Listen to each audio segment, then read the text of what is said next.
Good day, everyone. My name is Samuel Ekele, and I'm a DevOps and infrastructure engineer. And today I will be talking about infrastructure as code, streamlining operations, a practical guide to automating infrastructure with Terraforms. We're going to look at the need for streamlining infrastructure, the benefits, and we're going to look at overview of infrastructure as code. We're going to look at introductions to Terraforms and how to manage Terraform states. And we're going to look at provisioning the actual infrastructure with Terraforms. We're going to leverage Terraform's modules, variables, and so many other concepts and best practices of using Terraform to provision infrastructure. And then we're going to look at a brief demos and the Q&A sections, right? Why the need for streamlining operations. As we all know, that traditional methods of infrastructure management are often plagued by inefficiency, time consuming processes, manual errors, and high operational costs, right? And streamlining operations offer a compelling solutions delivering benefits like increased cost efficiency, enhanced agility, reduce manual errors, and so many other benefits that comes with streamlining operations. All right, and infrastructure as code. We're going to learn more about infrastructure as code, what it is, what are the tools used in infrastructure as code, and what are the benefits of infrastructure as code. As we all know that infrastructure as code actually um, helped us instead of manually configuring our servers, networks, and other resources. Infrastructure as code use codes to define and automate everything. It looks it defines your infrastructure as a software, right? That's what infrastructure as code is all about. And we're going to look at the infrastructure as code workflow, the configurations workflow. We start from the scopes, understanding what resources you need for your project, right? And then actually calling them into resource blocks and then defining those resources with your code, and then you initialize them. By initializing them means downloading providers plugins that actually understands the blocks of resources you defined in your code, right? And then you plan them. Then plan in this case is like analyzing what should be provisions and what should be destroyed, right? It's going to give you list of what resources that is going to be removed, that is going to be provisions, that is going to be added, that is already. So these are the things you are going to see before you actually apply them, before you actually provision them, right? And apply will create the actual infrastructure that you want to provision, right? These are the workflows. And then we comes to introductions to Terraforms. We're going to Terraforms advocated 2014, created 2014, developed by HashiCorp, and is a leading infrastructure as code tool designed to automate infrastructure provisioning management with and with its declarative configuration language. Terraform lets you define and manage your infrastructure as code, ensuring consistency and reproducibility, right? Terraform state is very important because state management is crucial, right? Is the crucial component of managing Terraform, managing infrastructure with Terraform, because one, Terraform has to keep the have to keep and manage the data you provision on a cloud provider, right?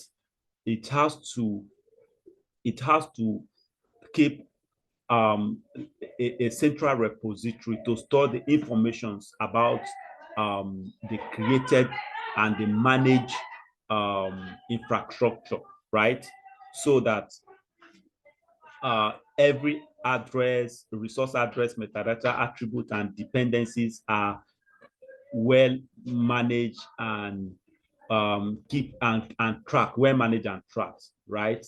And we all know by default where Terraform store in a local directory, your local working directory, right? And we're going to look at how Terraforms manage those states. We have the backend state, remote backend state, we have state lockings, and so many other things that attributes of Terraform state management that we're going to look at. And we're going to look at Terraform providers. We stand as interpreters between Terraform building blocks and actually the platforms where you want your infrastructure to be provisioned, right? And you see different types of providers, official providers, partner providers, community providers. I'm going to look at Terraform use cases, manage infrastructure, track changes, automate changes, standardize the configurations, and we're going to look at provision actual infrastructure with Terraforms, right? Terraforms offer a powerful, flexible approach to provisioning infrastructure, and we're going to see it in our demo, how simple it is to actually manage complex infrastructure using code, right? And you see how it flows from defining and writing Terraform configurations.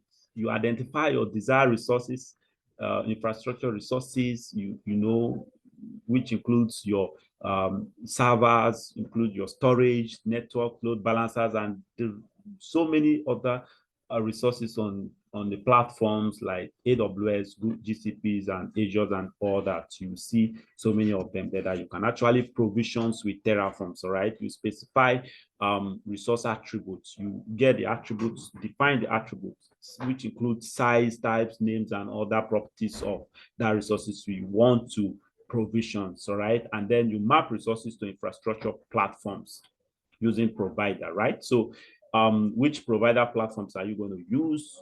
Are you connecting to AWS, Azure, or GCP, right? And then you declare the resources. Then you use Terraform's code to define the desired state of your infrastructure. You leverage on modules. You use modules to actually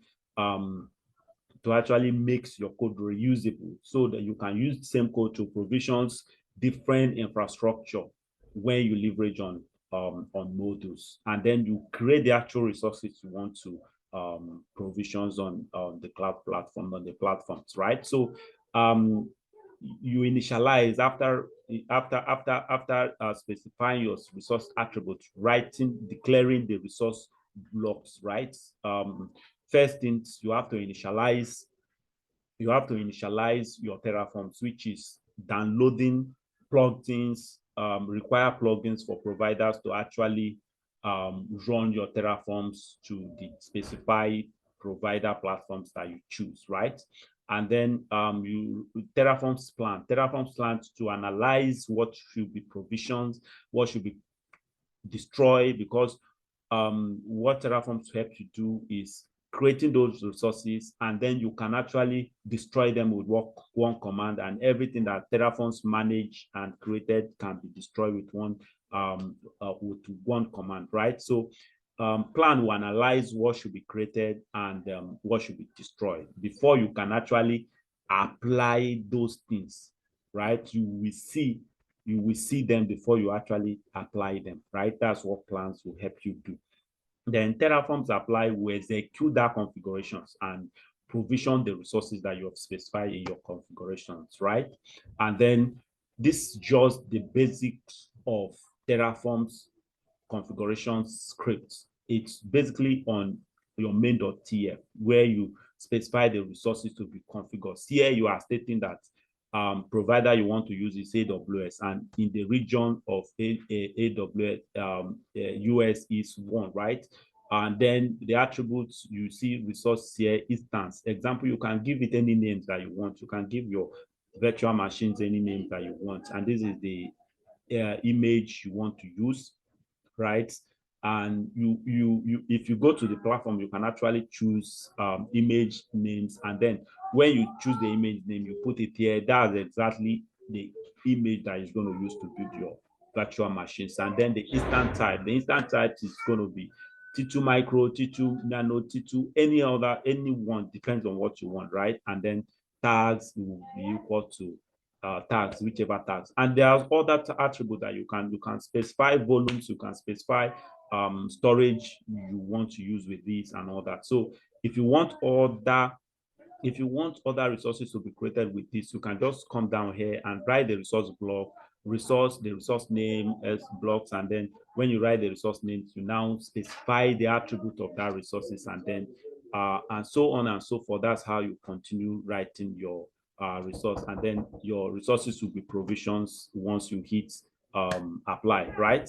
And then versions control. We're going to look at versions control, how to use versions control to configure your files in versions control using Git especially. And then we're going to yes, that's the best practice. All right, so we're going to look at the best practice using versions control. We're going to look at variables, leveraging on variables, and we're going to look at workspaces and your remote states, right? And then we're going to do the demo.